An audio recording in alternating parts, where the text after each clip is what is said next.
This is the CreaseCast. I wore like a shit. I don't know. I'm not usually like a hat guy, but like I really wore a lot of hats last year. And at the same time as like COVID or whatever, I got promoted at my work to a very stressful position. And so I got a haircut in October and I haven't got a haircut since. And my hair usually grows at such a rate that I need a haircut every like 2-3 months. And I haven't needed one since. And so I've kind of said to Roxy, I'm like, you told me I needed to get a haircut. So if you don't like me losing hair, this is on you because I didn't want a haircut and now it's not coming back. So this is all your fault. The stress, hair loss is a real thing. Like, I swear to God, every day, like, I see my hair's falling out and I'm just like, oh my God. But I can't not be this stressed because this is how we get this stuff done. Yeah. This is how happens. How can you not be, I mean, it's tough to like be relaxed, like just with like COVID and all that going on. But you know what helps being what is that? Not what helps, stressed? Cody? The Vancouver Canucks actually winning and earning 2 points against the Montreal Canadiens. It wasn't necessarily the prettiest win. Once again, they gave up a lead late, again, under some very, very suspicious refereeing calls. Like, I don't know, like we can get into the refereeing a bit, but like I thought some of the calls against the Canucks were just complete dog shit. So like in theory, I don't think it should have gone to overtime. I think they probably should have eked out a 2-1 victory in regulation. Like that Mott call, like whatever. Like was that looked clean? I think that was clean out. I think that was the one penalty he flew it that out, was fine. But like I think he would have flipped it over. I think he would have bounced it off the glass, but because he hit a stick that was coming up over top of his, it reacted like a spring and shot it way harder than he was expecting. So like, I don't know. It's like a 50-50 thing. You know what it is? It's stupid that there's no nuance for puck over glass. Like it makes no sense, especially considering it's a dumb rule, but it's also just like what makes it extra dumb is the fact that there's no nuance and there's no situational aspect involved here, like which makes no sense because if you fly it out into the bench, that's not a penalty. Like I don't see how that should be any different. It really shouldn't be a penalty anymore. There's clearly Clearly, we've gotten past the point where anyone is throwing the puck over the glass on purpose. It's very much this, we're preventing something that probably wouldn't happen, that wouldn't actually happen sort of thing. Yeah. Clearly, players are like good enough nowadays that like it's mostly unintentional, and it's just kind of weird to punish players in like a lose-lose situation where you have no options. It's just as easy and makes more sense to say, oh, you threw the puck over the glass under pressure. Here, we're just gonna make you face it off in your own zone. Maybe you make it more like, maybe you just make it more like an icing rule and you can't change or something. So like, that's the fix. That's the easy fix. Like that's way more nuanced than what the current rule is, which pushed a game that arguably should have been done in regulation into overtime. And hey, props to them. JT Miller coming out like a monster and channeling all of his frustrations into like a disgusting overtime goal for the second night. 3 games. Yeah, man, unbelievable. I mean, we can get into it. First off, welcome to the CreaseCast, everyone. Yeah, you know what we're about. You know what show you clicked on to. This is the CreaseCast. I am Cody Sievertson. This is Lachlan Irvine. We are here to talk about the Canadiens win. We have our first guest coming up later in the show. Lachlan spoke with a Nashville Predators expert, which is kind of interesting because, of course, we have the division realignment, so we don't even we're not even aware of American teams anymore. So this is very interesting. And and also since you've come on the show, we've been doing this almost 3 full months now. We've yet to have an actual Canucks guest on. So of course our first guest is from Nashville and not here to talk about the Canucks, but don't worry. We're going to remedy that next week. Don't worry. Don't you worry. Yeah, we got things cooking, but It's going to be a big episode. This is probably the first win where it felt like a positive win. It didn't feel like there was a bunch of asterisks where you were like, the team got outshot by Ottawa. They got dummied. They got killed at 5v5. Like special teams were a disaster. Like this time they actually looked really good against an opponent that historically this season has just clowned them. So yeah, like a lot of like good positives to take away from tonight's game from a lot of players. JT Miller, for one of them, I thought he looked a little frustrated and looked like he was struggling a bit. And I think he channeled all those feelings into his overtime goal, where, as I so eloquently put it on Twitter, he dad-dicked the Habs to score in overtime, which was appropriate because he pretty much just said, fuck you, Tatar, I'm going to score. And then he did the same thing to, I think, Nick Suzuki or something on the goal line, and then undid Jake Allen's jockstrap. So all we're missing from him at this point when it comes to the anger is we're just missing a Thomas Vanek one-timer, like slap shot from the hash marks. That's all we're missing on like bingo, on angry JT Miller bingo at this point.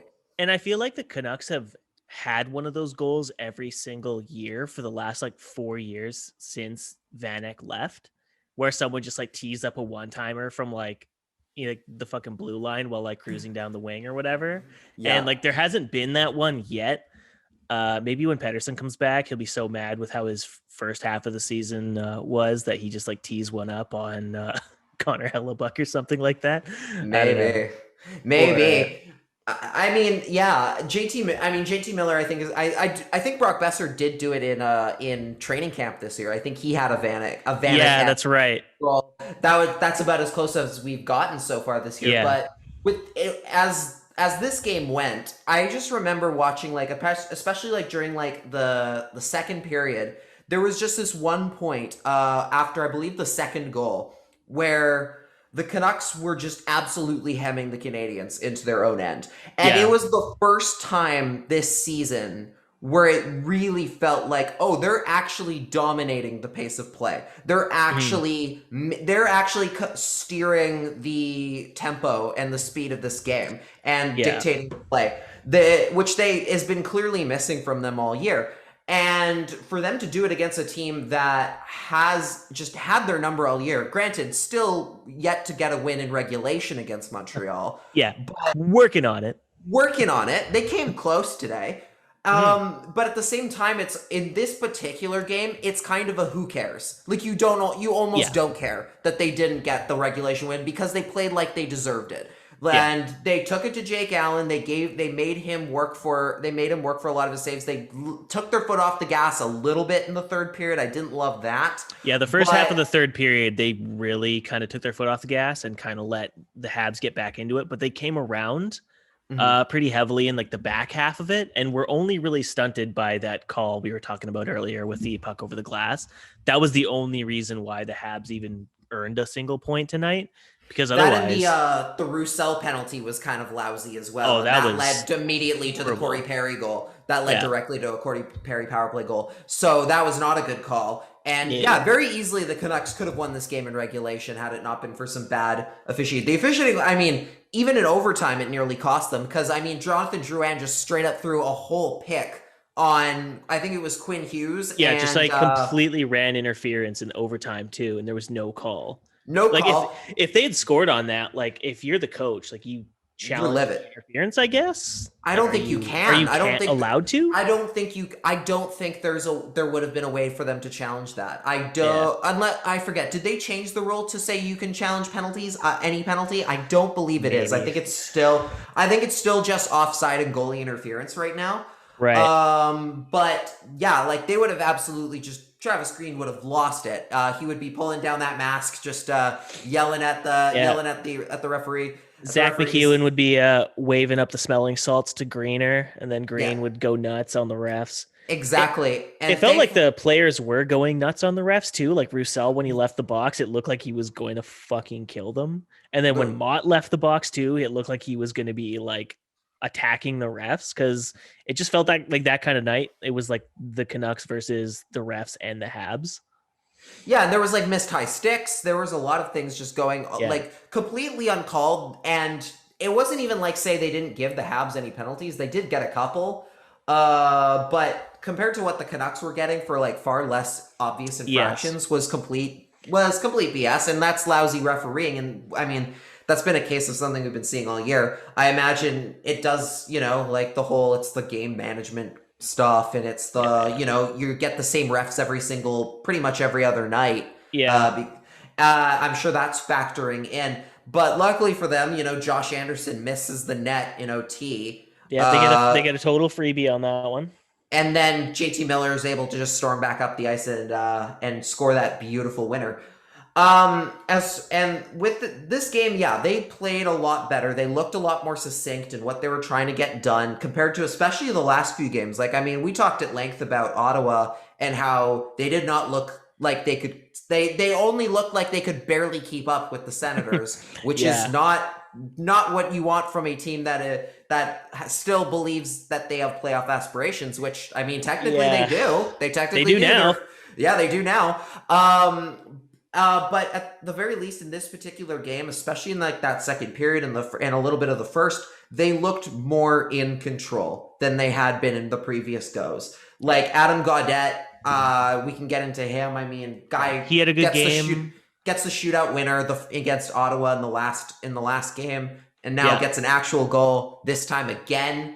Like second in the last week, I think, for him. Yeah. And those are the guys you need to step up when you're missing a guy like Elias Pettersson out of your lineup. And he stepped up in a big way. Hoglander had a great deflection. I guess the question is, if you have to give the infinity blocker out, Cody, who are you giving it to this week? Because there's a few candidates this time around. Again, like we have cases to make for a few people. Yeah, as always, as on the CreaseCast, a goalie-centric, goalie-starring podcast, we have the big asterisk of Thatcher Demko always gets the first power gem on the infinity blocker. You're right. We should just make it 3. There should just be 3. There should just be Demko and then 2 more. Yeah, it should be. It really, in theory, it should be like the 3 stars of the night kind of thing. But 1 star or 1 gem is always Thatcher Demko, and then you pick one and I pick one. Yeah, that would probably make the most sense. But for me, I think I'm going to say I don't think anyone should have deserved a star in the Ottawa game, because giving up a 2-goal lead to, again, Ottawa is unforgivable. Eking out a shootout win against Ottawa is like, oh my God, unbelievably embarrassing. So tonight is when I would probably be giving the infinity blocker gem to either Nate Schmidt or Travis Hamonic. I thought both of them probably played their best games. I had been kind of indifferent to Travis Hamonic pretty much since his return from his injury stint, but I think he's playing like really, really good hockey for them on the defense. I think he's really settled down, like Jordy Ben when he's playing with him. He's settled down Hughes when he's playing with him. I thought he looked good. He had a bunch of blocks. He had got like a couple good PK shifts, had some shots on goal. Like he was doing really good at like clearing the net too for chances. He had one really great clear where he deflected a Philip Denault shot, and then the deflection went straight onto the stick of, I think, Suzuki or Toffoli right at the crease of the net, and he basically just like did a stick lift and then a tie up to clear it like out of the zone. It would have been like a sure goal basically. Typically I don't think I've once picked a defenseman for the infinity blocker. I think I picked Hughes maybe once. Yeah. But like for my money's worth, Hamonic and Schmidt, like, so Hamonic probably gets like half of the gem. Nate Schmidt gets the other half because he gets a point tonight. He gets an assist on the Hoglander goal with the tip. He has a couple giveaways and like whatever. We're kind of like used to that with him, but he chews quite a bit of minutes at 5v5. He has penalty killing time because of injuries to Edler, but I really don't think people understand how much he is carrying Alex Edler right now, because Edler looks like older, unbelievably slow and old right now. yeah. If like outside of the penalty kill where he looks okay because he basically gets to stand around and pivot and just like spin around in circles with a stick, uh you get him in like open ice and man, he just like once the defending team regains possession in their zone and start pushing through the neutral zone, he just looks like he cannot keep up no matter how many strides ahead he is. He just looks so old. And it isn't like it's because he's played 30 minutes of the game. He's like, I think he was only at 20 tonight, and he was looking exhausted and slow after the 8th minute. Like he's not the Alex Edler that he was when he was 23 or 24, right? Like, and that just happens. It happens with age. But Nate Schmidt, like he had a couple moments in tonight's game where he was back checking to compensate for the fact that Edler couldn't skate anymore. And so that's why I think he maybe he gets 3/4 of the gem and Hamnick's like a quarter. There's 6 to give out, I believe. So you yeah. Okay, so then you can give them one. You can give them each one to their own, okay, I guess. That's fair. Schmidt gets 1.5 for me. Yeah, it's really funny. I was talking on a Zoom call with a friend of mine last night. I was telling her about like how we hand out the Infinity blocker every single week, and we were talking just about how like, you know, when we get to travel, we want to go to Disneyland and everything and stuff. And I'm just like, okay, I'm absolutely got to get an Infinity Gauntlet for the show to sit on the shelf. That's step one when I get outside, is trying to grab one of those things. And if I were to give it to someone tonight, there are a couple people who I had in mind. I mean, Tyler Mott deserves some credit coming back from injury. Nearly looked like he injured himself again at one point. The penalty throws a little bit of an asterisk in there, but I mean, again, that's kind of not on him. Miller's look good. Yeah. But I think tonight I'm gonna go with the new guy. I'm gonna go with Jimmy Vesey. Jimmy? Old Jimmy. I'm gonna go with Jimmy Vesey. Not because necessarily he was a big game shaker tonight, but this is a guy who drove all the way from Toronto to Ottawa to parked at the Canadian Tire Center. So he did not have to quarantine. Yeah, did not do the best parking job at the Canadian Tire Center, but drove there and left his car there, only to find out that he could not play in the second game against Ottawa because his paperwork had not come through. So he sat in the press box. They ran out of time on the paperwork.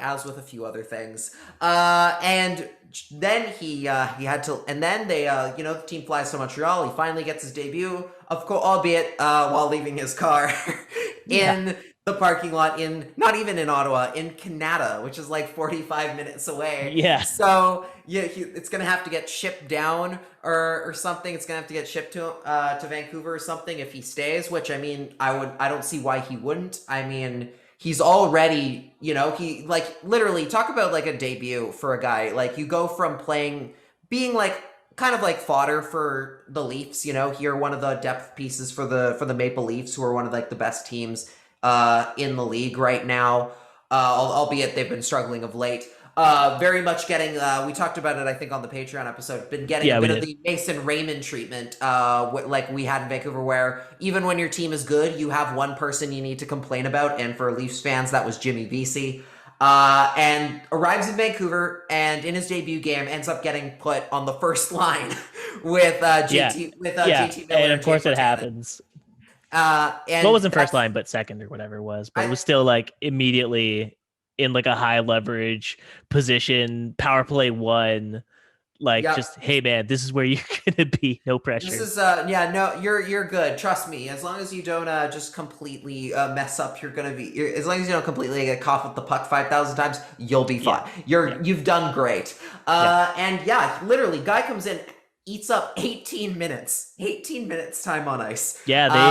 And that's only including 2.5 on the power play. So it's not like, so he played 16 minutes at even strength, which is a lot for a guy making his debut on a team. Like, typically like Travis Green doesn't really trust guys he hasn't seen play before. Like Mark Michaelis had like 8 minutes or 6 minutes in his first game. Howerluck had like 8 only. 6, yeah. Yeah, like so he doesn't usually trust guys even like no matter what their age is. Like I think even Ryan Spooner when he made his debut barely played. Gaudette only had 8 tonight, and he scored. So, but like yeah, So I think we talked about how Gaudette like is okay when he gets sheltered, and tonight was a night where the McEwen-Gaudette combination actually looked really effective in their minutes because like they may not have controlled play with shot attempts, but they were constantly like in the forecheck or in the offensive zone. They weren't getting pinned in their zone. And that's like, hey, you're not always going to score on those shifts, but at the very least, if you're not getting scored on and you're, tiring out the opposing team, then you've done your job. And if you can do that, in your 8 minutes, then that's a big relief to your goaltender during those shifts. And I thought they looked good. I thought McEwen looked really good too. Like that was a good game for that line for as limited as they use. It's like, I always find that when guys stand out to me where I think they've actually played way more in the game than they actually have, to me is like a good sign, right? Like I would have pegged Gaudette and McEwen to be in the like 14, 16 minute range just based on how impactful they were on their shifts. So to see that they were both under 10, I was like, oh, yeah, right, that was stunning. Yeah, I especially like, and that first goal, like, I mean, there has already been talk about how much longer is Antoine Roussel gonna get before he's maybe out of the lineup here. And sure enough, first game back from injury, I believe. Like he's been injured for the last couple games, or was he a scratch? I think he was he was injured, right? I think they were saying it was like a shoulder based on like a hit that he took in a Montreal game, like I don't know, last week or whatever it was last Sunday.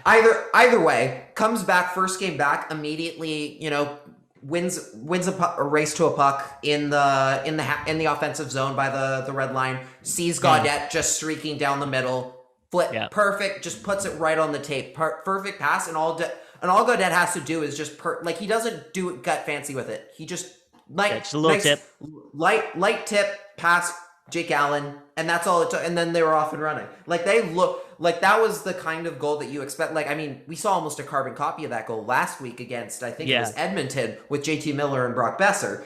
To get that kind of contribution from, your fourth line is huge. Like that's what this team has been lacking for so long, and arguably still lacks to a certain extent, but that when that line starts getting their offensive chances and actually like winning puck races, making things happen in the offensive zone and getting rewarded for it on the score sheet, that bodes well for your team, and that bodes well for their confidence in possibly getting more ice time down the line from Travis Green, because you can trust them to not only not be a minus in their own end, but to be have a positive impact at the other end of the ice, which has been such a difficult thing to get going for this team to get going this season in particular. Yeah, like they've really struggled to put together games where both the top six and the bottom six contribute meaningful offense or meaningful shifts, right? The entire first half of the season, it was like, okay, the top six aren't doing fucking anything. We cannot win games if Elias Pettersson is going pointless through the first 8 games. Just hitting every single post imaginable. All the posts on the planet. All right, that's rude. Kat just walked on past the screen. If you're not watching on our if you're not check it. Don't forget to check out our YouTube channel. You can see my cat Indiana just very rudely walking across my lap. Anyway, tonight's game was like exactly what they had needed to start the season, instead of the top six just completely no-showing, and then when the top six finally shows up, the bottom six gets injured and just complete becomes seesaw. A vacuum of offense. Like they needed a game like tonight, especially against a team that has typically for this season had their number. They still got excellent goaltending from Thatcher Demko to boot. Like it was just like a well-rounded game, basically, that they desperately needed for this stretch where, for the players' sake, if they want to make playoffs, they need to get as many 2-point games as they can during this stretch. Otherwise, it's going to be a long death march till the season's over. They need these wins, and tonight was a good start. Yeah, I mean, we could spend time debating on the idea of, hey, maybe it's not necessarily great that like winning a lot of games 2-1 trying to win games 2-1 is not going to be sustainable over a long period of time. Like, you definitely need to find more offense, but this is a good start. So I don't think we'll spend too much time on that today. I think the fact of the matter is, like, if we wanted to say, if we were just coming off the Ottawa games and not today, then we'd have I think a lot more to say about that stuff, because if we were doing this show right off of like the shootout loss, like we kind of did that for our Patreon episode. Plug our Patreon. Check out our Patreon. We had a great episode off the post, our first of many issues. But yes, if both the Ottawa games and the Montreal games, and we were talking about them getting dominated in shot attempts and shots and then barely eking out a point, probably a different story. But tonight was a step in the right direction. It's much better. Like, because I mean, this is technically the third game in a row that they have had the 2-1 lead and dropped it late, and that's not fantastic, and that's not ideal. No. But at this point for this Canucks team, it's all about just, can you get a couple points here and there? Obviously, giving up some loser points isn't necessarily good. But again, tonight was more of a case where they more deserve that regulation win. They deserve to walk out of there with the only 2. And they just got kind of a little bit screwed over by the refs, and it didn't go according to plan. Again, a little bit more offense would be nice. But hopefully this is a good step forward for them, although they are going to be now without the services. Today was their first game without the services of Tanner Pearson, and that hurts. That hurts a lot. Hurts in a lot of ways, like not just from an offensive ways, standpoint. Not even just on ice, but the fact that Tanner Pearson like is the Canucks' best trade chip outside of like Tyler Mott, who, you know, maybe you could get like a high pick or like a mid-round pick or something, or like another kind of prospect for your bottom 6. But Tanner Pearson is like a bona fide, you know, second line, third line forward on a good team. You can retain a bit, get a pick back, or get like a good high-end prospect in return. But you needed to act within the next 2 weeks to make that happen, because teams obviously have their quarantine windows to work with. And that is at least 2 weeks gone out of, you know, someone joining your team off of a trade. He is out for 4 weeks with a high ankle sprain. So that basically kills any trade value he might have had. And it also makes you kind of wonder what kind of deal you want to extend him to, as we all know by now that the Canucks are extremely interested in re-signing him to another contract, which I don't know if that's the best idea for a guy going on 29, 30 years old, but the Canucks management team has a type. They love their 29, 30-year-olds on extensions. So who knows? Yeah. Now you could, in theory, I saw somebody talk about this on Twitter. You could maybe look at this as you could still trade him, particularly now, because in theory, because he's out for 4 weeks already, the receiver wouldn't notice it really, because they'd be missing 2 weeks of his injury time anyway. Yeah, so the quarantine aspect would be kind of disappear out of the equation here. Yeah. To a point. But I think JD Burke tweeted this today. He talked about from the league sources he'd been talking to. Apparently the Canucks had not been shopping Tanner Pearson whatsoever. Yeah. Which is not good. In my opinion. Look, I really like Tanner Pearson. He's one of my favorite players on the team. Like, just in terms of, like, I really like the guys who...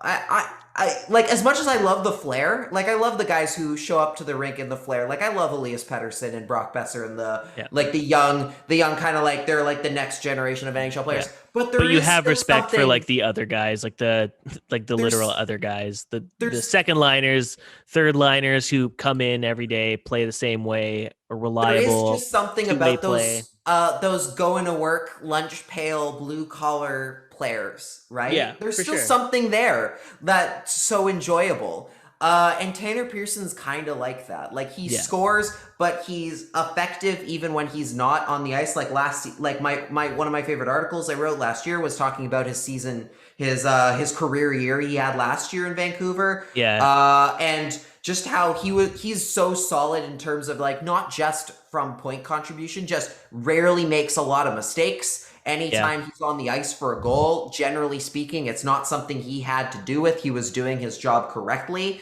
So there's a lot to like about Tanner Pearson and what he does bring to the Canucks. The problem is, as far as they're concerned right now, they're not really deep enough to where Tanner Pearson could be most effective. Like he's playing second line, which is good, which he can do. But it would almost be more beneficial to have a guy of Tanner Pearson's caliber playing on your third line, playing as building a second, like kind of building another scoring unit out of what you have, because he's been in the league long enough and still has kind of the peak value and skill that he could potentially lead in air quotes a third scoring line. And I would love to see him come back next season for the right price. But I do think the Canucks would be silly not to at least go, well, look, we'll bring you back. We'd be happy to bring you back next year. But we would also like to send you to a potential cup team, a playoff team, just to get bring back some value. And then you can come back next year and we'll have all of those things, right? I do think not enough teams make a better effort to go for we're going to trade you for assets now and bring you back next season. It's not going to matter anything. Don't sell your house. Don't do anything. We will get you back next year. Well, it's a little bit. I mean, they've definitely hurt themselves with that promise when it comes to Foley and Tanev and a couple of the other guys. Sven Berchi. Sean Matthias, apparently. Sean Matthias. That's right, Sean Matthias. He talked on Pucks on Net. Is that the right show? I missed it. I didn't listen to it. Yeah, Pucks on Net had a great hour-long interview with Matthias, and he was basically like, they said in the media that they spoke to me and my agent, and that never happened. That was Jesus Christ. Which is great look. Great look. Definitely going to help you recruit some talent. For the right price, I could see him coming back. My greatest concern is they're going to overpay like they do for a lot of veterans. And whilst not removing, say, any of the other high-paid veterans that are already here. Like, if you went to me and said, okay, look, if the Canucks came to me tomorrow and said, okay, we're going to sign Tanner Pearson to $4 million contract for the next 3 years. I'd say, I'd be like, yeah, I don't love that. And then they're like, okay, but what if we did that, but also got rid of Jay Beagle and Antoine Roussel and took those guys out? Then I'd be like, okay, I'm willing to hear you out on that. Not because they're not good player, just because that's a lot of cap to be putting towards older guys who are not really part of your future. Tanner Pearson is technically still young enough that he could, in theory, be part of another cup team, of another cup ready team. He's 30, but he's 28, turning 29 this year. He's 29. Okay, so he's younger than me. He's still south of 30. Really weird. He's older than me. Not so weird. You know what fucks me up is Eric Goodbranson is 2 years younger than me, and he looks like he's 45 and has looked 45. Not weird. That trips me out. Not an ugly 45, but hot dad 45. You know what I mean? Hell yeah, hot dad 45. Yeah. So total aside, that's kind of Eric's the hallmark of Jim Benning's tenure as GM is that he's been great at signing really hot dudes to his team. Tanner Pearson is definitely a good-looking dude. He's a very good-looking dude, and he is an educated man. He went to, he was in the NCAA, got his degree. Nice guy. CreaseCast is pro re-signing hot dudes. Yes, but they have to be good. You know what I mean? Yes, they have to be good. And I worry about, again, there's already so much money going towards older veteran players that if if you want to get Tanner Pearson under contract, I would not feel comfortable making that decision with all of the money that's still on the books right now. Yeah. I think they lose Sutter. They lose Sutter. If you can clear out some of those contracts, it's like Sutter, you get rid of Roussel, you get rid of Beagle. If you get those off the books like wholesale, then it's like a completely different story. Like you're saying, like then shoot your shot. Go for it. Pearson at $2 million with those guys at the contracts that they're at right now. If you couldn't get rid of them, like isn't like the worst thing in the world, but you're committing more money to a third liner again. But even like 3 or 4, even if you went to 3 or 4, like it's bad, like it's still not great, but he provides enough offensive like ability. Like this season, it's been a bit of a struggle for him, but he brings enough offensive ability that in theory, like that is one of those contracts where you might overpay, but that one's not going to kill you. Yeah, you would hope it wouldn't age as poorly as, say, like a Tyler Myers contract, exactly, or a Jay Beagle contract, where you sign it and instantly you're just like, oh no, what have we done? Yeah, they already are. So, like, even in theory, like I said, at the highest point was 4, like said $4 million. Brandon Sutter does come off the books at the end of this season. He's making 4.375, and there's no indication that they want to re-sign him either. No, there's no indication that they want to re-sign him.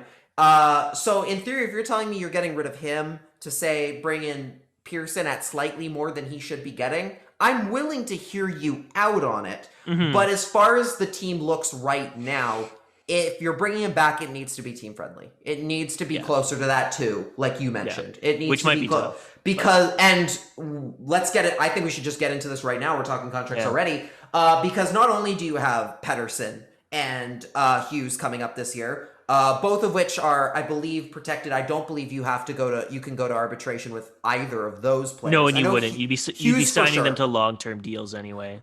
For sure. But at least that's out of the equation.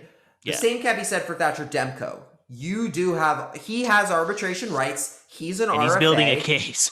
He is building a fantastic case to get a good pay raise here. And I guess my question for you is, what do you see is the comparable for Demko? 'Cause I have my thoughts on what we're looking at here. What's the comparable contract do you think for Demko, and what do you think it's going to cost to bring him back, to get him under contract next year? I think you're starting at $4.5 million. You're starting at 4. Okay. I mean, I'm fascinated. Obviously, if I'm Jim Benning, I'm lowballing him as much as possible, and I'm going, 2.58 million is the start where we start for 3 million or for 3 years or something. Like, you lowball the shit out of him because like you have to. You can't afford Pettersson, Hughes, and Demko on like big money deals all at the same time, or you're screwed, right? So I think he's going to command a lot of money, though, just because I feel like the third deal that Benning always signs, or the second deal that he signs, is always really bad. Like, do you remember when Eric Goodbranson was brought over and they were like, okay, here's an extension that'll take away his last RFA, no rights years. And it was like one at, I don't know, 3.5 or whatever. It was nothing. And then the second year they were like, then during that year, they were like, it's a prove it year. So he's got to prove he can play for when we extend him. And he played like shit the entire season. Got injured a whole lot. And then they were like, okay, we're going to extend him to a $4 million contract. And it was like, what guy are you evaluating? So I'm worried. Yeah, like, what are you seeing? Like, yeah. And so I'm worried that Demko, because of the year he's putting on, like if he keeps putting on 950 plus goaltending and carries the team to playoffs, exactly like Jacob Markstrom did, this kid's case is just going to be like blowing up, especially when the owner tweets every single game, wow, goaltending really carried us there, guys. Like, you know what I mean? Oh, no. He's going to command a lot more money than I think people are willing to spend on a goalie at his age right now.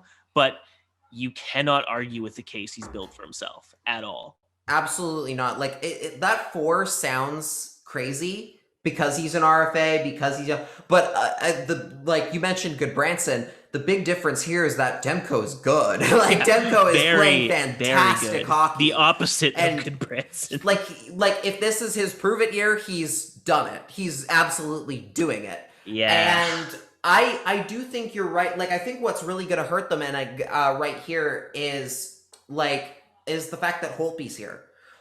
In terms of that contract, not because again, I think Holtby's all right.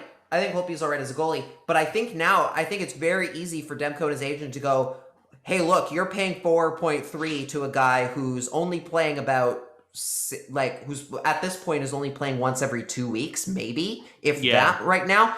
And our number better start at 4.4, right? Just because of that's how much the other guy is getting, who is very clearly the backup right now. And I think that's going to hurt them a little bit. But with the RFA, you throw in the RFA aspect into it. I don't know what his qualifying number is right now. I believe it's just whatever the last contract is, his qualifying number would be? Yeah, so for Hughes, for example, if your last year's base salary is $6 million, that's your base negotiating point. So for Besser, when his contract comes up in 3 years or 2 years or whatever, his base negotiating point is 7.735. Yeah. So Demko's is only 1.2. It's manageable. It's more than it is, right? It's more than his technical cap hit is, but it's a 1.2 is very easy to navigate around.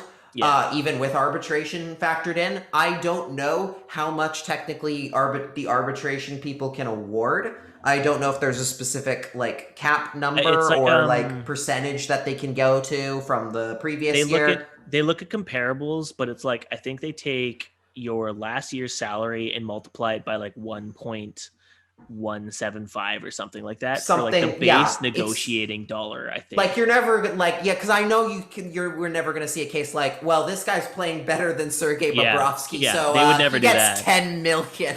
Here's a $10 million contract for you, right out of the gate. But I mean, there are a lot of goaltenders who are theoretically getting paid a lot more than what Demko is making right now, that he is playing better than.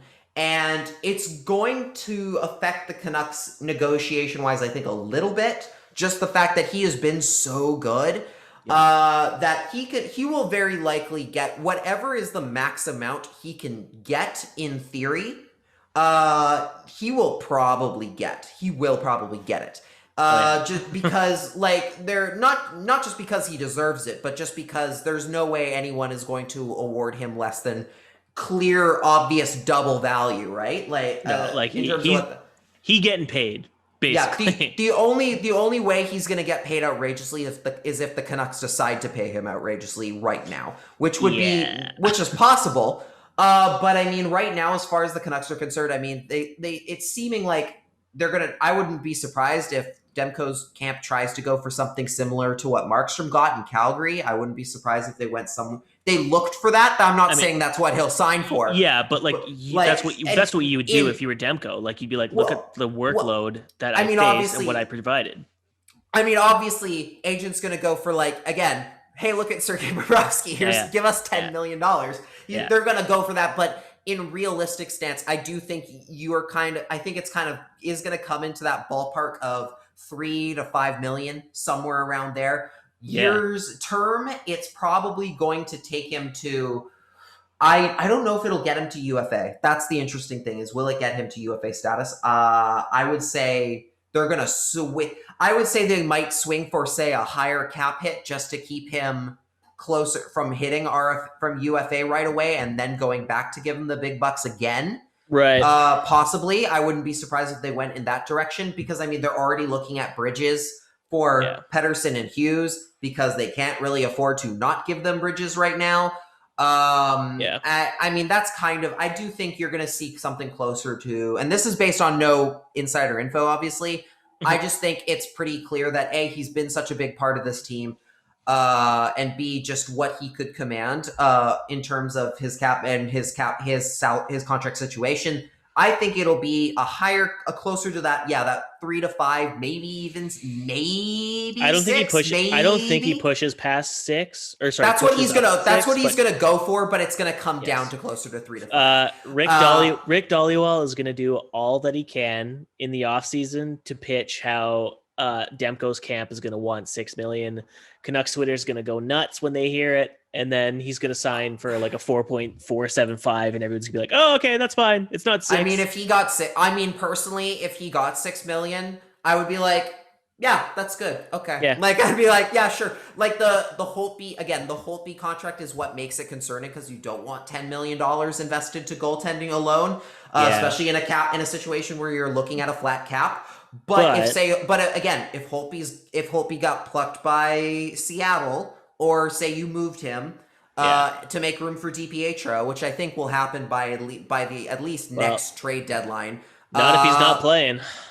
Oh, I mean, it's after that's 1 year anyway. After this is 1 more year. Yeah, but they're not going to move. They're not going to move Holtby or go out of their way to move Holtby if they haven't even seen DiPietro play a real game in 2 years. That's the question. There is the fact of who is on. There are 2 things I wanted to go off before we get off the goaltending stuff. Yeah. I believe the Sabres just signed somebody today who is on waivers for $700K, who the Canucks could, in theory, pick up. He'd have to clear waivers. He'd have to clear quarantine. He'd have to clear quarantine for 2 weeks because he's in Buffalo. Before he could play a single game. But that would potentially free up DiPietro either to go to Utica, or right now Ottawa has lost a lot of goalies. Belleville has been floated as a place you could send him even with it. So I guess how do you think the Canucks should approach this? Do you think they should go for the bring in the other guy? Because they have the contract space right now. Yeah, so the issue right now is that the Comets haven't played in 2 weeks. So there are like major issues in the AHL's North Division, because I believe it was the Rochester Americans or the Buffalo Sabres, it figures, a Pagula owned company or owned organization being a tire fire, had positive tests on their team and then played against the Comets, infecting one of their players or staff recently, which delayed their last week's games and now are delaying this week's games. So I'm a little concerned that just like the fact that Rochester's issues have caused such delays, that there might not be AHL hockey for the Comets for the next 2 more weeks. So the options for DiPietro at that point are then, okay, try and do what they did with Brogan Rafferty or Ashton Sautner or Tyler Grayovac and send him to a Canadian club to be a starter there just to get him some kind of action. But as we had previously intimated, the Senators, on top of signing this new goalie to a league minimum deal and putting him on waivers, they also Sabres, had, Buffalo. I believe, 2 other goalies. Oh, sorry, yeah, the Sabres, yeah. So the Sabres had... I don't know. They signed like a couple goalies. Belleville has like 2 other kids from like the ECHL. They have basically no one. So because you can get him in there. Because they lost Murray, they lost Hogberg, they lost DeCord in the game against the Canucks the other day. Yeah, and so now they're down to Philip Gustafson. Yeah, and that is, and whoever was in the AHL is getting called up now too. Some ECHL kid or some kid making the jump from the WHL way too early. So they'll probably get that Sabres goalie. They'll probably take him if they can, because they could use him. You would think, yeah. Like that's why I was surprised when I think like Pierre LeBrun or whoever was tweeted out like, the Sabres are trading their goalie Jonas Johansson. I was like, oh, that's going to going to Ottawa, because it made sense. They had no one. And then apparently he went to Colorado, which is like, oh, okay.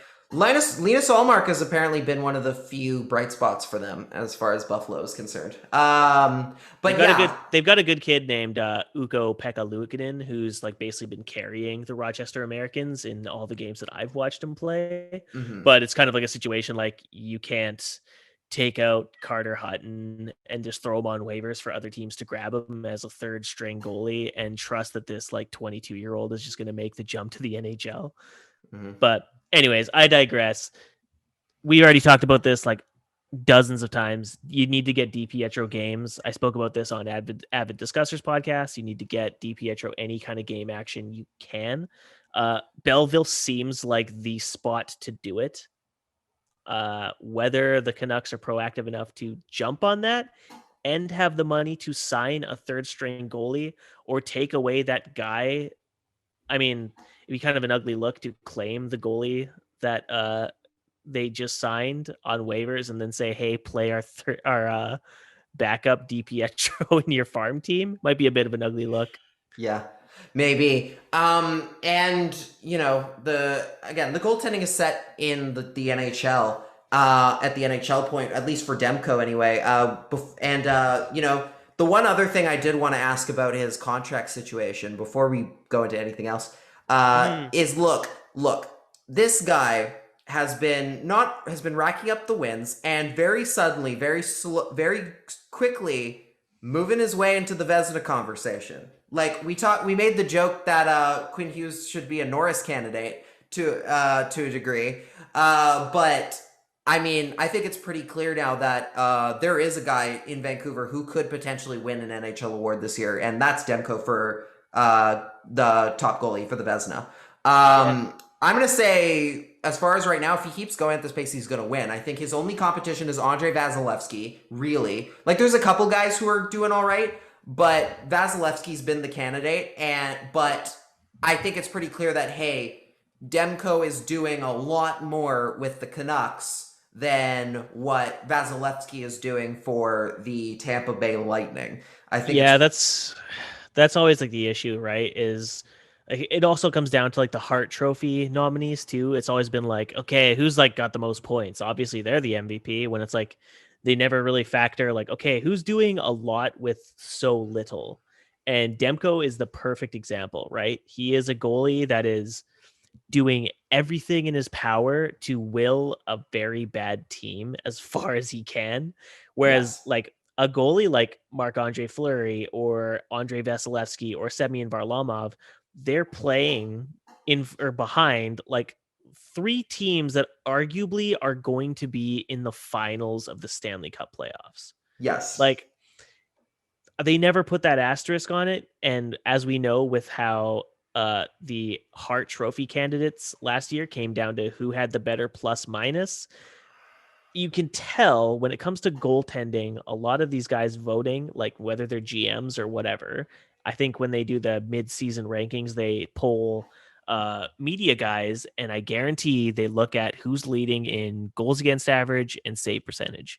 And if you're at the top of the list Demko's in both, close. Then you win. Demko is getting close, but he's still a little off. He's still a little bit off. I think if he gets like 2 shutouts, maybe he'll throw his name in the hat to the point where people will start having to pay attention, because shutouts carry a lot of weight for these kinds of voting things. Like whenever they announce the Vezina winner, they're always like, so-and-so 4 shutouts last year. Whoa! You know what I mean? So hey, you know what? I'm just going to throw it out there. If the Canucks make the playoffs, he's going to be a runner-up for the Hart Trophy too. Like, I mean, absolutely. If they make the playoffs, it's going to be because he had an MVP season, and he absolutely will get Hart votes. He might not win, but he'll get Hart votes. He deserve them. Like he'll get one first place vote somewhere, and someone's going to make a burner on Twitter that says Thatcher Demko's first place Hart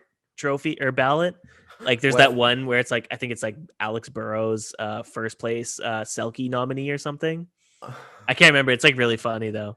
It's gonna be so funny when that one first place vote is like Steve Simmons or something. Like it's like damn it, like he's right, but I hate that he's right. It's that great tweet. Like breaking news, the person you hate the most just made a great point. Yes, I love that so much. That's one of my favorite like meme or like it's really funny. I love that. It's so poignant and perfect. He deserves Vezina nomination or possibly a win if he keeps going at this pace, whether or not the Canucks make the postseason. But if they do make it in, he's a Hart candidate. He deserves to be in that combo for sure. Is there anything else you wanted to touch on in regards to this game and setting up tomorrow? Because I think tomorrow are we going to get Holtby Price, do you think? Is that how this is going to go? I think you got it, right? You got to go with the guy who hasn't played in a while. I genuinely wonder at this point if the coaches just say, let's ride the hot hand and get Demko back in. They might.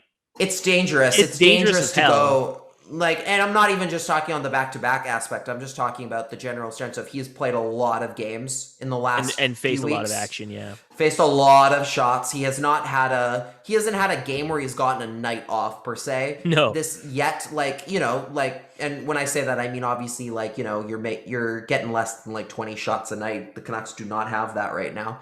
I do think it would behoove you to go to Holtby for this one, even if you're maybe calling it a wash. You've already gotten out of this road trip what more than what you wanted. Wins. You've gotten exactly. 3 wins out of 4. You're playing with house money. As I use that description a lot for during the playoffs and everything. This is house money. You've already gotten 6 points out of 8. You do not necessarily need to just absolutely win, even though, again, playoffs are important and matter and everything.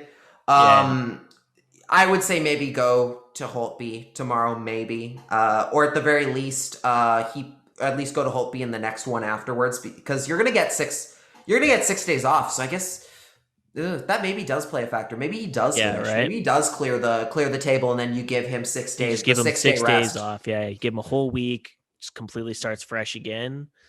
I don't know. It just depends on how they view momentum, right? So yeah. Do you think they can come out of here with two in a row? With the 2 in a row against Montreal? Because that means more to me than say the 5 straight. I think Montreal is probably going to be very pissed with how last game turned out. They're not going to be happy. I have a feeling they're going to come out guns a-blazing for the next one.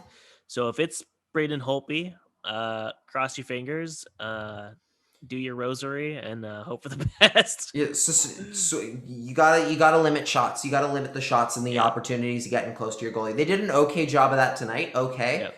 But you need to do more for Holtby, especially because he's playing at a little bit of a he's playing with low confidence. That's the key here. That's the kicker. You gotta give a goaltender. You gotta build the goalie's confidence up first. It's very much that kind of thing, and that comes even just from collapsing in and giving them all the space to make the saves they need to, and making their job as easy as humanly possible. So if you go to Holtby, just do that. You don't. Just do that, and they could come out of there with another close to 2-1, 3-2 game. Yeah, exactly. I guess. Do you want to? We'll set this. We'll go into the NHL stuff now, or did you want to talk more about the Comets thing before we get? No, I had nothing much to add on that. I figured we'd probably segue to our guest of the night. Yes, which first guest of the new era. The first guest of the new era, starring me. But he's not here for the interview. I was not here for the interview. I was clipping video and then getting into some other shenanigans, which we'll talk about after. Closer. But just as a little preamble, Lachlan did a little interview with Bryan Bastin, co-editor and analytics writer at On the Forecheck, the Renegades of Puck for WNSR Nashville. Yeah, and it's a bit of a weird choice to go with Nashville for our first guest, but hey, as we spoke in our last episode or the episode before, let's get weird. And so we got weird with it, and it's a great interview, and we'll take you to that right now. Yeah, just to settle it up a little bit, obviously, Nashville's an interesting case because they don't, trade deadline's coming up. They're going to be one of the teams that's going to trade. It's going to be just full sale for a lot of guys. Yeah. And even from the Canucks standpoint, there are some names in there that could potentially, maybe it's not for building for this year, but it's building for the future. There are pieces in there that could benefit a team like the Canucks. And whether that's, say, maybe bringing in Matthias Ekholm or one of the the lesser-known players. I asked him about that, and we talked about, how their season has gone thus far, because it's been as wild as it's been here in Vancouver, it's arguably been even crazier in Nashville. Joining me now, you know him. He's a friend of the show. He's the co-editor and analytics writer at On the Forecheck, SB Nation's Nashville Predators blog, and he also does regular hits on the Renegades of Puck show on WNSR Nashville. Please welcome back Bryan Bastin. Bryan, how you doing? Hey, I'm doing pretty good. How have you been? I've been okay. You know, like not much has changed, I don't think, since the last time you and I did a show in what was it, November of 2019? Nope, nothing new. Yeah. It's all the same, you know? Yeah, I'd say the only new thing is that the proverbial window for Nashville slammed shut since then. But other than that, you know. Yeah. Oh yeah, you're right. That is the only thing, and that is the only thing that has changed. And it's too bad that it's been such a long time since I've been able to get you on. I mean, since then, obviously the Predators made it to the qualifier round, ended up getting knocked out by Arizona. Mm-hmm. And now here we are in, March of 2021. And we're not hearing as much, obviously, up here in Vancouver and in Canada in general about what's been going on in Nashville. And that's too bad because it's really interesting, like everything that's been happening. It's a bit of a fascinating... Interesting is a good word for it. Yeah, it's the nice way of putting it. Because we're all so focused on the North Division and just everything that's going on. It's just such a soap opera every single night that a lot of good stories and have been getting missed. And so I'm really excited to have you on to talk about everything going on with the Predators right now, especially because they're supposed to be one of the big movers and shakers of the trade deadline that's coming up in I believe only 2 weeks from now. Gosh, really? Yeah, or 2 or 3 weeks. It's very, very close. It's like now. April, isn't it? Beginning of April? Beginning of April, yeah. And I guess maybe this is a loaded question to start off with, but just the Predators not that long ago were Cup finalists. They were President's Trophy winners. And now we've gotten to the point where they not only technically missed the playoffs last year. Right now, while they're in sixth place in their division, 6 points behind Chicago for that last playoff spot at the time of recording. But it's been a lot. The games have not been going well for Nashville. What's been kind of the issue in regards to this season in particular, and why has it just gone so downhill? Oh wow. Yeah, so in the off season, after the qualifying round rather, I kind of did a lot of looking into things, and with hiring John Hines, which I like him personally. I don't know that he was the right hire, but he's saying the right things, and with the season the way it's gone, the fans have kind of turned on him pretty quickly, which is kind of like it's the first year, like he said, and nothing's been normal since he's been hired, so give it a little bit of a chance. But they moved a bunch of players last offseason. We saw Veni was traded, young talent. Craig Smith left and took a pay cut to go play with Boston, and frankly, I don't blame him. It broke my heart, but I don't blame him. And so, I mean, really, it's something. I haven't looked to see how he's been doing up there in Boston, but I imagine he's doing a little bit better playing with guys like Pasta and Marchand and all of them. I think he's probably enjoying himself a little bit more. But I think one of the things is I told people, I was like, I don't see this being a playoff team, maybe fourth place if they're lucky. And that's about where they kind of sit right now. The other thing is that the goaltending has been a little bit suspect. I'm sure we'll talk more about that here soon, so I won't go too much into it. And then injuries. Injuries have been the big thing. So we've seen injuries, people on the IR.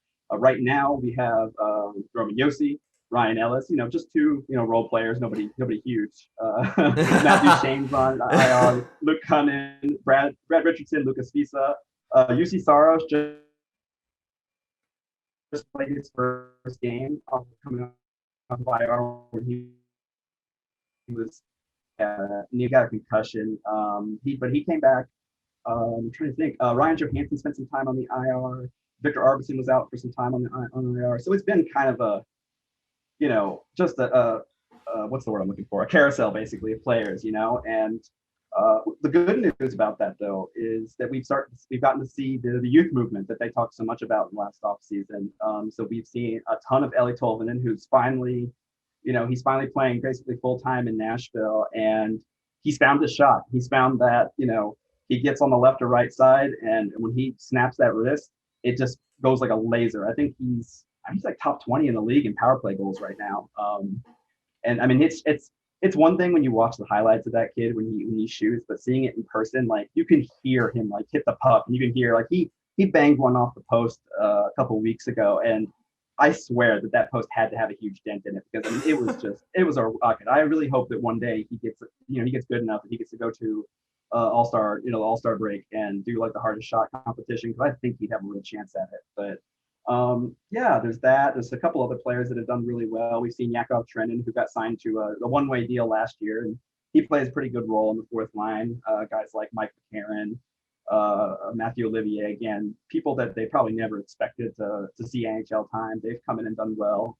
And a couple of defensive prospects too. Jeremy Davies, who infamously was one of the trades, or one of the players that came over when Nashville traded PK Subban to New Jersey, along with Steven Santini, who we bought out. We're paying like $400,000 now because he wasn't pretty cheap, and he was very, very bad. And so yeah, it's been a kind of a good look. We've seen a lot of chemistry. Philip Forsberg is probably the only player who's playing normal this year. He's had a great year, averaging almost a point a game. And yeah, so it's been patchwork. It's kind of, you can start to see where the Laviolette era Predators have kind of started to tail off. They're taking a whole lot less point shots all the time. Now, granted, that also might be because they've been without Roman Josi and Ryan Ellis for a little while. But like, I think the game against Tampa 3 days ago, where they won, they only took 6 shots from above the circles, and I was so immensely proud of them. It's like, look at that! Look what happens when you get up closer and don't take garbage shots from distance. You score an even strength power play and shorthanded goal against the Lightning. So, what a concept. Yeah. Yeah, it's just been real interesting. But they're, summing it up, they're just not very good right now. Yeah, and when you've been as good a team as the Predators have been for such a long time, obviously a lot of futures end up going for players to help you now, and you make room to you create room in your cap space for big name contracts. Like, I mean, Matt Duchene signed his contract, I think, only last season. He's on year 2. As far as where they are in this, they're in a little bit of a cap crunch. Obviously, IR is helping them right now. How bad is the damage in terms of their short-term future? Like, is there a way for them to get through this, and to start putting together a rebuild without just completely blowing it up? Well, so probably not. I mean, the cap space is actually not too bad. I think they entered the season with about $7 million in cap space, and which is more than they usually did. And part of it's probably the economics of this year and not having fans at the first part of the year. But I'm pretty certain, from what I've heard, that they made a big push for Taylor Hall, and that didn't work out. And I think they also made a decent push for Tyler Toffoli, which I really wish would have worked out and didn't. And so I think that's because then we saw all these 1 and 2 year contracts for guys like Nick Cousins and Mark Borowiecki and Matt Benning, kind of like band-aids, I guess. And so, yeah, I don't think, because, again, they're looking to sell off, the big name right now is Mattias Ekholm. He's the only, of the top 3 defenders, he's the only one making, under $4 million a year. He signed a really good deal. He's got a couple years left on his contract. And he's actually probably played the best out of all the defensemen this season.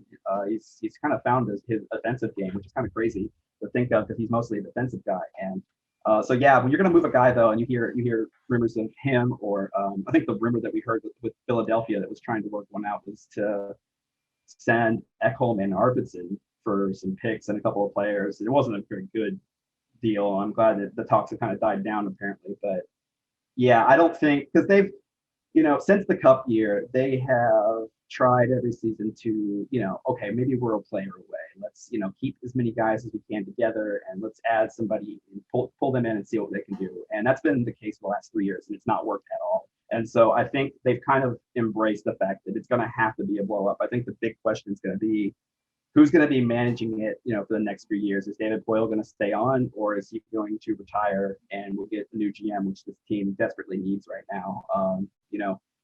Poyle's the only GM that Nashville's ever had. He's done some amazing things, awesome work, but it's time. And we're hoping that he doesn't just hand it down to his son and keep going. Nepotism in the NHL. Yeah. It's an old tradition, but we'll see. So it's going to be interesting. But I think they've accepted that it's rebuild time, and that's okay. That's not too bad. Yeah, it's always better for your team to accept it, because the longer you take to admit that you need that rebuild, the longer it takes for you to get back to competitiveness. So it's always one of those better late than never sort of situations.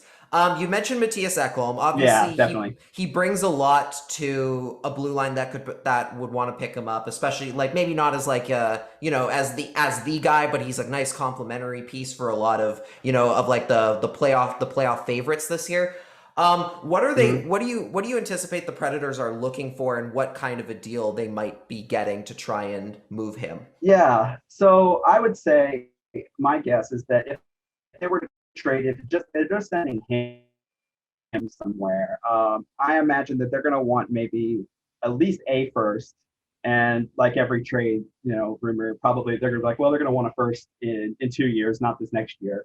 But a couple of picks, maybe 2 or 3, maybe like a first and a couple of seconds, or maybe 2 firsts and like a third, and then maybe some depth guys that throw in. But he's pretty much the top name on all of the lists as far as the trade deadline goes, and there's very few teams in the NHL that I think that he wouldn't be able to step in and play on a first pair. I mean, his game has gotten very, very good.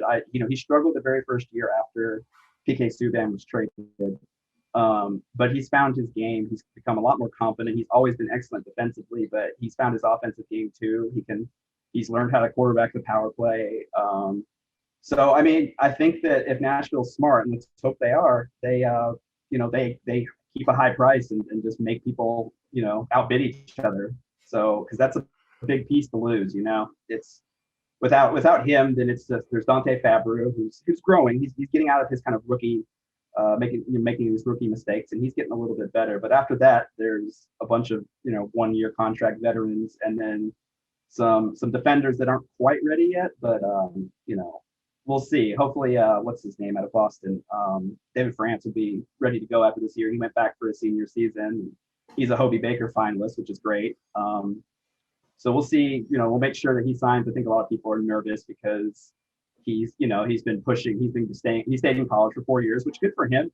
No problem with that. But then people are starting to worry. Oh God, like, okay, he's a senior now. Like, what if he pulls a Jimmy Vesey? I'm like, I don't think that's going to happen. Like, he's psyched to come to Nashville. But he just wanted to finish his education, which is smart, So yeah. You mentioned Jimmy Vesey. You mean current Vancouver Canuck Jimmy Vesey, who he played on the first line tonight with JT Miller and Jake Virtanen, who is also getting some first line minutes thanks to a lot of injuries on our part as well. Elias Pettersson's out right now. We lost Tanner Pearson, in the last game against Ottawa. There have been just a lot of injuries, just at the worst possible time in front of that forward group. But he got some power play time, and I'm sure you guys are thrilled to see he might find a home here in Vancouver. Yeah, I mean, yeah, it was funny when I did enjoy. I had a nice little chuckle when he got waived, and I did make the joke. I was like, Nashville should claim him, so he has to go through the 2-week quarantine period. Let him get to Nashville, and then trade him to another Canadian team, so he has to quarantine for another 2 weeks. But that was just me being hateful. Yeah, that's gold, man. But no, I mean, I'm glad that he's, y'all must be hurting if he's playing first line minutes. So it wouldn't be on any other team. I can tell you that. He's cool. He's interesting. I do like what he brought, at least in this first game today. But I mean, he's going to get a different opportunity here than he would have, say, in Toronto or in Nashville for that matter. But I like what I've seen from him. As far as, say, what the rest of the Predators roster is looking like, I know earlier in the season there was a lot of talk that they're basically management's willing to take offers on just about anybody, with like a few exceptions of untouchables like Roman Josi, Pekka Rinnes. in there. I'm sure there's a couple more that I'm missing as far as the current roster is concerned. But if you're a team like the Canucks and you do want to, and say you did want to add something, if you're Jim Benning and you want to add something specifically, you're looking at like the defensive side of the game. Maybe something in that bottom six that comes in at a little bit cheaper. Like, who are some of the players that maybe we don't know as much about up here that would potentially could find a fit in a situation like that? Yeah. So there's one guy that I was very high on coming in this offseason, and he's always going to have kind of a stigma attached to him because for Predators fans, because it's Calle Yarncroke. And famously, he was the one that was protected in the expansion draft for Vegas over James Neal, sorry. And some people had refused to let that go. But considering that Calle Yarncroke's had 7 points in the last 2 games, and James Neal's sitting on a taxi squad, I think. I don't even know where James Neal is right now. I don't even know it. I couldn't tell you. Wasn't he? Is he still in Edmonton? Is he still in? Yeah, you're right. He's no. He might be in Edmonton. I'm gonna double check that. Yeah, I'm pretty sure. I thought he was, and I know that he got waived about 3 weeks ago, and Nashville Predators Twitter went nuts. They're like, get him. I'm like, hey, that's like $6.5 million contract for like 5 more years. Like, no thanks. Yeah, he is still an Oiler. That's how little we've heard from him. Is that and we've played the Oilers a lot in the last couple months, and I have not heard from James Neal once. So that should stay right there. But so Yarncroke's had a really, he's never been anything much more than like a middle six, top out, in years prior. But he's always been a very, very strong defensive player, defensive forward. And he's starting last season and now this season, he's come into his own on offense, and he's become like a very complete two-way player. He's on the second line right now with Mikael Granlund and Victor Arvidsson, and their line has dominated the last 2 games. They played Tampa 3 nights ago and won 4-1, and then they beat the Florida Panthers yesterday. And in those 2 games he's had 3 goals and 4 assists. And he's 2 behind Forsberg for the team lead in goals, which isn't a lot. It's only 10, but he's getting close. And I think he's a $2 million contract right now. I believe he's got another season on there. And I've thought that he's been he'd be a very good kind of underrated trade piece, I think, because he could get some value out of him, especially with the kind of explosion on offense that he's had, because teams don't really say, oh, this guy, like, look at his defensive metrics, it's great. Like, no, they want to see this guy get some points. And I think he'd be a good player to fit in. You could put him, last year he played some time on the first line with Ryan Johansson and Victor Arvidsson when Forsberg moved down to play with Duchesne and Granlund. And so he's one player. Mikael Granlund came back. He signed a 1-year deal, which kind of surprised most of us because I thought he was going to move on as well. I'm very glad he's back, but he's been in a lot of talks, and I think he's a very talented player. He's excellent with the puck. His vision is one of the best on the team, and I really do think that he could find a home somewhere and they could move him because it's still, again, it's a 1-year deal, $1 million. So. Those type of guys could really be a boon to them. As far as defense, again, it's not going to be Roman Josi. I believe he's got a full no movement no movement clause in his contract. Canucks can't afford him anyway, so that's okay. He's at $9 million a year. As long as Tyler Ryan Myers Ellis, is here, we're out on him. Unfortunately, we've got our number one. Yeah. We got our number one guy. It's Tyler Selke Myers. Hell yeah. Right. Ryan Ellis, again, I don't think they'll move him, and they shouldn't, because I still to this day cannot believe they signed him for just over $6 million a year. It blows my mind. He's way too talented. He should be getting paid a ton more, but oh well. And then there's like Dante Fabro, which is rookie, and the fact that they're trading Ekholm means that they're probably going to invest in Ekholm or Fabro being the replacement. So as far as defenders, if it's not Ekholm, I don't think anybody else is going to move down there. But on offense, they're not going to. I don't think they're going to touch Forsberg. They're not going to expose someone like Tolvanen, who's finally kind of done his development and he's here now. There's Phil Tomasino waiting. He's still playing in the AHL right now, which I think is good. He's tearing it up in Chicago for them right now. but yeah, I think usually as far as untouchables, there's only a handful, and then again, both goaltenders are free agents after this year, and I think most think that Rene is going to be done after this season. So yeah, and I want yeah, you mentioned the game the other yesterday, the 2-1 win over Florida. UC Saros had a 976 in that game, 40 saves on 41 shots, a pretty good night for him. But overall, the season has not gone well. He's been trying to take over for Rene. It's been pretty clear that he is considered the guy there now. As far as UC Saros is concerned, what's kind of happened here for him? Is this just the most he can do, or do you think this is a matter of maybe just not the right place at the right time for him? Yeah, I mean, I think there's part of it, and I think this applies to both goaltenders right now. That the team in front of them's been not very good defensively, and so that's kind of contributed to it.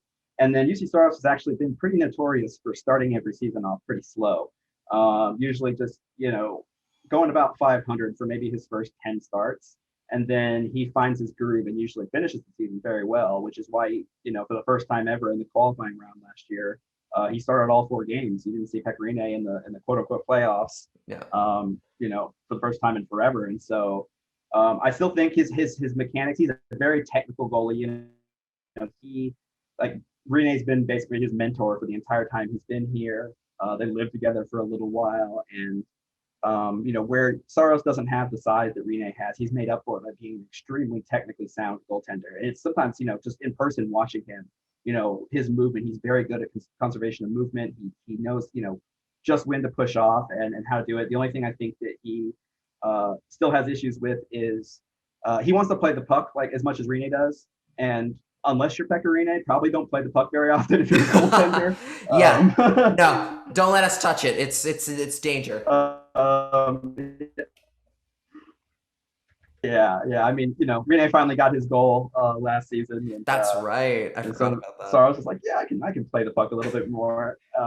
Second Predators goaltender in history to have a goal in the AHL. So, but yeah, so I think he came back strong, thankfully. And they didn't say what it was, but it was concussion, I'm pretty certain. Same with Roman Josi and a few others. But he came back pretty strong. They were basically riding Pecorine into the ground for the last 2 weeks. I think the only time he came out of a game was they were getting blown out by Carolina, maybe. And so their fourth goaltender that they had to call up was Casimir Kaskisuo. Kaskisuo, yeah. Yeah, he played for Toronto. He's a really good, cool guy. He's really great. He does the whole YouTube show and following what he's been doing. And he's really a great guy. He's not, he's probably tops out in the AHL guy, but he got in relief and allowed a couple goals because the team was just getting shelled. But they stayed with Pecorine. He played about 10 games in a row or something like that, which at his age is probably not ideal. Yeah. And so. Yeah, I think Saros is going to come back. And hopefully, if he plays like he did against Florida, I think that he has a chance to kind of improve. But I think right now he's sitting at 50 as far as goal saved above expected. He's still negative there. Rene's further down.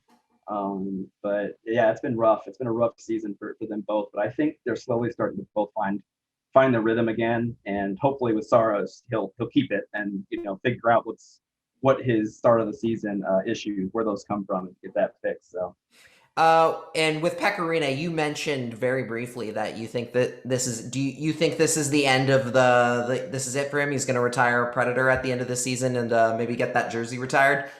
I think so. Yeah, it's the second he retires. The next home game will be when they raise his number.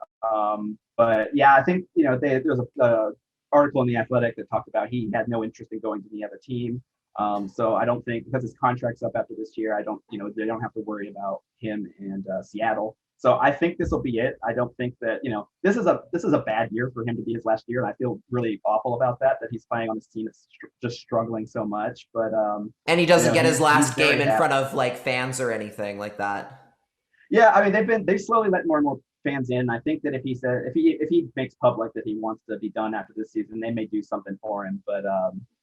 But yeah, it's gonna be crazy. It's hard to think about the Nashville Predators not having Pecorine on their team. It's feels like it's unheard of, Oh but yeah. I think it's pretty certain. He said that he doesn't have any interest in playing for anybody else at this point. He's got a family here. Just had his baby about a month ago, and so it's been great.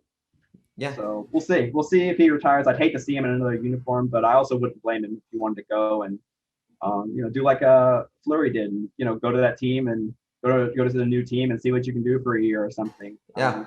But I don't think that's going to happen. Well, Bryan, it's been great having you on. Thank you you so much for helping enlighten some of us here in Vancouver about what's been going on down south.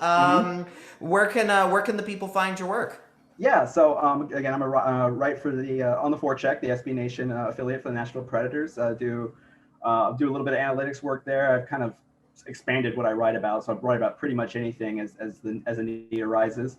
Like you said before, every game day here in town, 5 a.m. WNSR, the Renegades Puck. I end the show basically last 10 minutes, talking a little bit about stats, and that is available on SoundCloud about an hour after it airs. So that's available there. And then, when somebody invites me to be on a podcast, I'm there too. And I think I believe you were the first person that ever had me on one. So, I owe it all to you. So.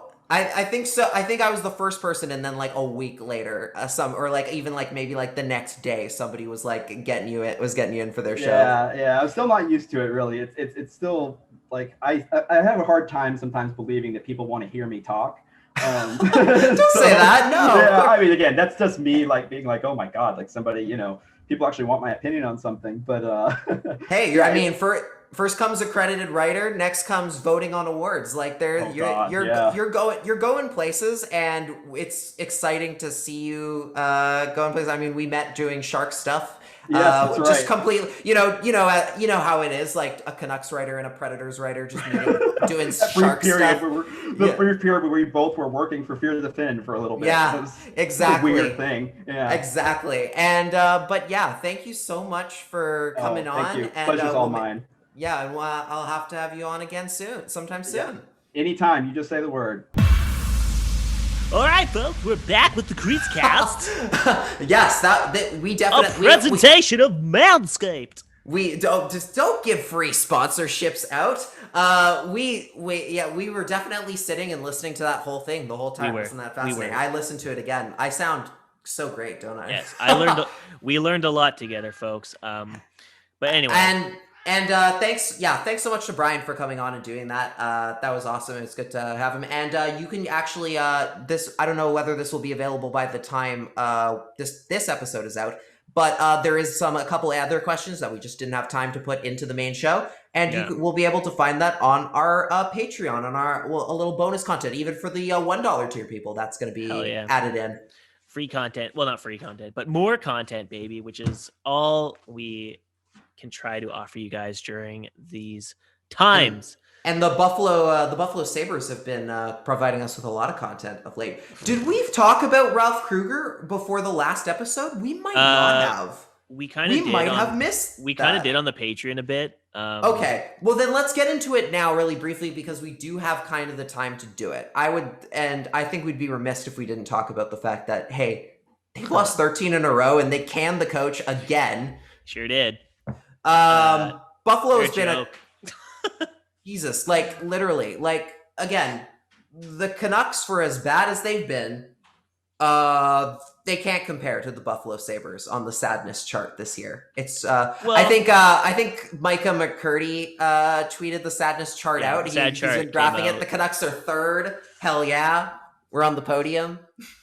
We did it. Yeah, it's not the best chart to be like third on, but like, no. Man, you look at like the Sabres like outlook, and you're just like, it's so bleak. Like, Eichel's injured for indefinitely. Skinner's looks like a complete waste at $9 million. No one's gonna take that contract on without like more than 50%. Like, you'd probably have to trade that contract 50% retained, and then someone else would have to be an intermediary to take 50% off of that as well, because he's just not living up to the deal they thought, which, I mean, this is why you don't bet or pay big for guys coming in on a contract year and scoring their best production that they have in like their career. But hey, that's on their old GM who was not effective at all during his tenure. Which one? Tim Murray or Jason Botterill? Which one are we talking about here? The whole Well, I think Botterill is the one that signed Skinner, so it's like, yeah, that one's a bit on him. Yeah. But obviously he was in like we need you to put down a field a winning team, and he thought Jeff Skinner was the answer, and it wasn't. They have no answers now. They're in a wholesale like get rid of everything. They have nothing to build off of anymore. Like Ralph Krueger destroyed this team. Did he destroy it, or was it busted to begin with? That's I think the real question here. There's many issues. Like obviously they have a losing, like everyone never wanted this with like the Canucks. Like they heard it all the time. We don't want a losing culture. We want a winning culture, blah, blah, blah, blah, blah. That's why tanking's bad. And a lot of the times you kind of roll your eyes and you're like the players aren't intentionally losing. They're trying their best. Sometimes they're just not good enough. But then you have guys like Rasmus Ristolainen where he's like, they lose a game in embarrassing fashion and he goes out to the media and he says, I'm just used to it by now. It's like, yeah, that's a huge alarm. That's all the alarms are going off in your head at that point when you hear something like that. Yeah, exactly. So, and then you factor like, Casey Middlestad as their first round pick hasn't worked out. Jack Quinn has looked okay at the AHL level, but he doesn't look nearly as good as some of the 2018 peers that were taken before him.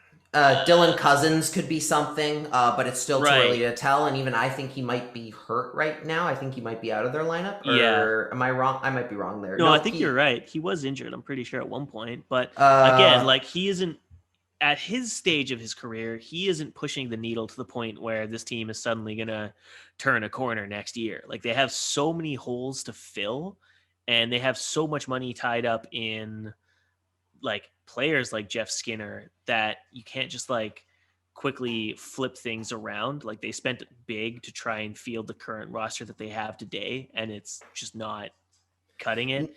And then they have COVID issues where they literally played a game with the Boston Bruins, and then a bunch of Bruins came out of the game testing positive, and obviously second time this year they passed it to the Devils too. The first issue there is why are you playing again without tests confirming that no one has COVID? Yep. And then here they are, day later. Oh, everything's getting shut down again. So Buffalo's a tire fire. Nothing new. Nothing more to really add on that. Fun fact: they were going to invite fans in to that next game. And not only that, but fans had to pay for their own tests to get into the building. Totally cool. This just a huge mess all around. I mean, we mentioned off the top earlier that the Rochester Americans are where the Comets got their COVID from, which is the Sabres Farm Club. So weird. I don't know what the hell is going on in your system. I don't know how many players have been called up and down, or if this is just New York is just a hotbed. Not that much, but New York is probably just a hotbed. And if they're not taking care of protocols or minding proper COVID protocols, then things are going to go wrong. Obviously, something's something's rotten in the Buffalo Sabres organization if this has happened to them twice in a calendar season. And reminder, that calendar season started 3 months ago. It must be them, because the Rangers and the Islanders, I don't think, I think the Islanders got games postponed because of Buffalo, not because they had any tests positive. Yeah. The Islanders and the Rangers, and I guess to a partial degree, the Devils, because they play just right across the water in the Garden State in New Jersey. Yeah. They haven't had any serious issues of late, other than when they ran into the Sabres. Yeah. So, I mean, I think this is clearly just that whole organization is a mess. And I guess there's the whole, I think I saw, there was the whole, there's the thank you Jim here. In Buffalo, the hashtag is Where's Kim, referring to Kim Pegula. Yeah. Because she has been just nowhere to be found in terms of having any sort of public discussion. I mean, Aquilini's, maybe we don't love what Francesco's been tweeting of late, but at least you're hearing from him. At least he's not just gone AWOL. It's complete nonsense, but you're hearing from him. You're at least at least there's the sense of they're actually doing paying attention to like they're paying the tire attention fire. Slightly, yes. Whereas with Kim Pegula, nothing, no radio silence, which is not absolutely unacceptable. Yeah. That locker room, that organization, it's got to be in shambles. Like, I don't know how you can do anything other than right now just set it ablaze, set it on fire. You gotta start again. You must have to start again. Which they aren't going to want to do because they want to make money on their investments. So, oh well. I mean, New Jersey's always sell. Yeah, new players bring new jerseys and new sales. So think about that. Do you want to go to the goat head again for a little bit? Yeah. I don't know. That might help you. Yeah. Ryan Miller. Bring back Ryan Miller for a little bit. That would be something they do. Let's be real. Hey, he'd do better. He'd do all right. Yeah, it's true. But anyway, that's probably enough of the Buffalo Sabres talk. They're gonna like the way that they connect other teams with COVID. They're gonna infect our podcast with misery. So let's good not vibes right now. The Canucks we're good vibes. They won, and one of the most amazing things happened in Canucks Twitter history after tonight's game, which is the story that I will use to conclude today's episode, because please do. Oh man, if you were not on Canucks Twitter today, you missed out. Something that I don't think I could have ever anticipated happening in my lifetime. If you follow me on Twitter, I love to troll other accounts, major accounts. I don't know why. It's just I'm learning this right really now. Funny. This is completely new information to me. Yeah, it's surreal. I love just trolling people and giving them very snide, sarcastic replies and trying to get a rise out of them, or get like the best reaction you get is like what the fuck reaction out of people.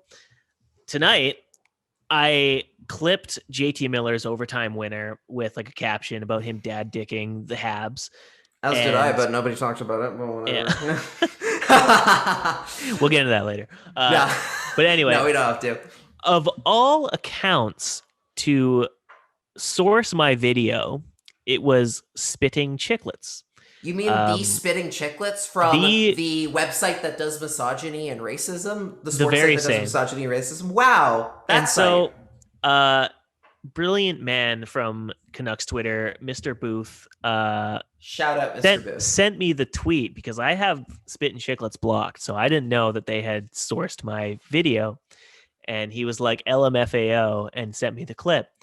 And I realized I could troll the ever-loving fuck out of Stoolies and Barstool Bros, all of them, by just changing my profile picture or my profile name as much as possible. Right, because for any of you who don't know how aren't on Twitter or necessarily up with Twitter, sometimes if you don't, there's a way where you don't have to quote tweet somebody. Mm-hmm. You can just steal the video.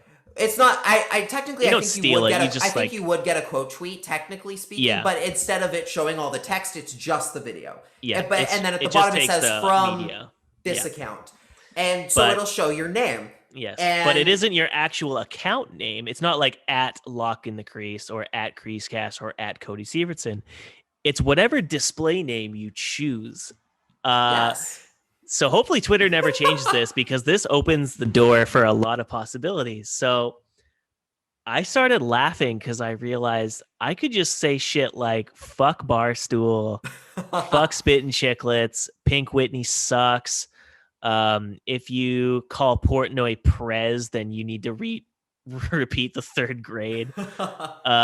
Barstool, more like baby high chair. Like, I just went off for 45 minutes straight, changing the name to shit that embarrasses Barstool or Spittin' Chicklets. And then just screenshotting all of it because I knew it was eventually going to get taken down. And eventually it gets taken down like 45 minutes later. But the best part is they didn't block me. they blocked like 7 accounts who were retweeting what I was doing instead of the person actually responsible, which is so fucking funny because it's like you in literally theory, got away with one. I Totally completely got away with murder, and there's like a good possibility that like if they steal a clip again, I can still fuck with them in the future, which is just so fucking funny. I was howling when I was changing these, man. I was wondering if they were going to say, like, again, because I said I clipped the same highlight that you did. I was wondering if they were just going to go, like, really immediately just go, oh, well, there's this other guy tweeting. We'll just go to this guy instead. And it was just going to be this carousel of people. Just carousel like, people. Of me, like me doing the exact same thing, and then them taking it down, going to the next person, and then they do it, and then the next person. But no, you just got to go hog wild with it for a little bit. This is where it got better. Here's your replay was the next clip that they chose, and Nathan at CSN, who's like a big San Jose Sharks troll and like equally just one of the funniest dudes, happy like birthday, alongside Mr. Booth. Yeah, happy birthday, Nathan. He was like messaging, here's your replay, and was like, you gotta do it, you gotta troll them like this guy did. And then minutes later, they clipped some other guy, his stuff about the Dallas Stars game. And so he tweeted me. It was like, I could do this too. And so as he changed his name to Fuck Barstool, they instantly deleted it. So they're aware now that they have to be careful about who they source clips from because people are just going to absolutely clown on them. It was amazing. Never tweet any highlight that isn't from an official account again. They will never. And it has to be blue check marked now. Exactly. They will never go for. I mean, hopefully not, like, because they're a stupid organization filled with complete Philistines. So the best situation is that this is just going to continue in perpetuity. And honestly, after the whole Gord Miller situation and Ryan Whitney's reply from Disneyland with his child as a 42-year-old male, it felt great to just completely clown on them on such a grand scale, and not just like clowning on Spit and Chicklets, but clowning on Dave Portnoy, on Barstool.